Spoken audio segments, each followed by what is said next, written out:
വളരെയധികം സന്തോഷമുണ്ട്.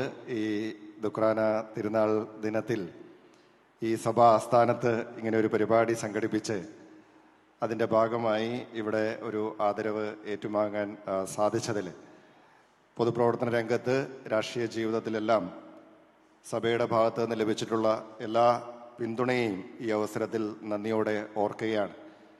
ഇവിടെ ഞാൻ കൈകാര്യം ചെയ്യുന്നത് ഉന്നത വിദ്യാഭ്യാസ വകുപ്പാണ്. അഭിവന്ദ്യ തട്ടിൽ പിതാവ് അദ്ദേഹത്തിൻ്റെ പ്രസംഗത്തിൽ വളരെ കൃത്യമായി ഒരു കാര്യം സൂചിപ്പിച്ചു. കേരളം വിദ്യാഭ്യാസ രംഗത്ത് കൈവരിച്ച നേട്ടങ്ങൾ, അതിനെ വിദ്യാഭ്യാസത്തെ സാർവത്രികവും ജനകീയവുമാക്കി മാറ്റുന്നതിൽ കേരളത്തിന് സാധിച്ചിട്ടുണ്ട് എങ്കിൽ അതിൽ ക്രൈസ്തവ സഭയുടെ പങ്കും വളരെ വലുതാണ്. അതാർക്കും നിഷേധിക്കാൻ സാധിക്കാത്തതാണ് എന്ന് നമുക്കെല്ലാവർക്കും അറിയാം. ഞാൻ കേരളത്തിന് പുറത്ത് പഠിക്കാനൊക്കെ അവസരം കിട്ടിയിട്ടുള്ള ആളാണ്. വടക്കേന്ത്യയിലൊക്കെ യാത്ര ചെയ്യുമ്പോൾ ചില സ്ഥലങ്ങളിലൊക്കെ ചെല്ലുമ്പോൾ അവിടെയൊക്കെ ഈ വിദ്യാഭ്യാസ സ്ഥാപനങ്ങൾ, കോളേജുകൾ, സ്കൂളുകൾക്കൊക്കെ ഇങ്ങനെ Saint Joseph school, Saint Thomas school എന്ന പേരൊക്കെ കാണാറുണ്ട്. അപ്പോൾ അവിടെ ചെല്ലുമ്പോൾ നമ്മൾ വിചാരിക്കുന്നത് ഏതെങ്കിലും അച്ഛന്മാരോ കന്യാസ്ത്രീകളോ ഒക്കെ നടത്തുന്ന സ്ഥാപനമാണെന്നൊക്കെ വിചാരിച്ച് ചെല്ലുമ്പോൾ സഭയുമായിട്ടോ ക്രൈസ്തവരുമായിട്ടൊന്നും യാതൊരു ബന്ധവും ഉണ്ടാവില്ല.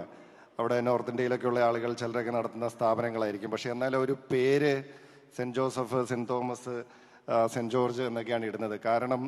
അതിൻ്റെ കാരണം മറ്റൊന്നുമല്ല, ആ പേരുകൾക്ക് കേരളത്തിൽ മാത്രമല്ല രാജ്യത്തെമ്പാടും വിദ്യാഭ്യാസ മേഖലയിൽ ലഭിച്ച ഒരു ക്രെഡിബിലിറ്റി ഉള്ളതുകൊണ്ടാണ്. അത് ക്രൈസ്തവ സഭ വിദ്യാഭ്യാസ മേഖലയിൽ നടത്തിയ പ്രവർത്തനങ്ങൾക്കുള്ള ഒരു അംഗീകാരം കൂടിയാണ്.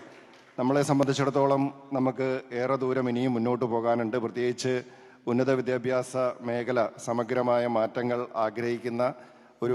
ആവശ്യപ്പെടുന്ന ഒരു കാലഘട്ടമാണ്. ആ മാറ്റങ്ങൾ യാഥാർത്ഥ്യമാക്കി മുന്നോട്ട് പോകുവാൻ ഈ സർക്കാർ പ്രതിജ്ഞാബദ്ധമാണ്.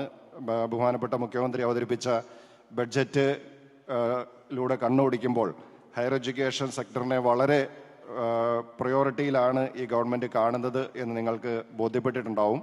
അപ്പോൾ നമ്മൾ ഈ മേഖലയിൽ നടത്താൻ ആഗ്രഹിക്കുന്ന മാറ്റങ്ങൾ, കൊണ്ടുവരാൻ ആഗ്രഹിക്കുന്ന പരിഷ്കാരങ്ങളിലെല്ലാം സഭയുടെയും വളരെ ആത്മാർത്ഥമായിട്ടുള്ള പൂർണ്ണമായിട്ടുള്ള സഹകരണവും പിന്തുണയും ഒക്കെ ആവശ്യമായിട്ടുണ്ട്. സർക്കാരിൻ്റെ സഹകരണം, ഡിപ്പാർട്ട്മെൻറ്റിൻ്റെ സഹകരണം സഭയുടെ സ്ഥാപനങ്ങളുമായി ബന്ധപ്പെട്ടുകൊണ്ടും വളരെയധികം ആവശ്യമായിട്ടുണ്ട് എന്ന് എനിക്കറിയാം. തീർച്ചയായിട്ടും ആ കാര്യങ്ങളിലെല്ലാം നമ്മുടെ എല്ലാ കൃത്യമായ ഇടപെടലുകളും ഉണ്ടാകും എന്നൊരിക്കൽ കൂടി സൂചിപ്പിച്ചുകൊണ്ട് ഈ സ്വീകരണത്തിന് ഹൃദയം നിറഞ്ഞ നന്ദി അറിയിക്കുന്നു. എല്ലാവർക്കും ദുക്രാന തിരുനാളിൻ്റെ ആശംസകൾ നേർന്നുകൊണ്ട് നിർത്തുന്നു. നന്ദി, നമസ്കാരം.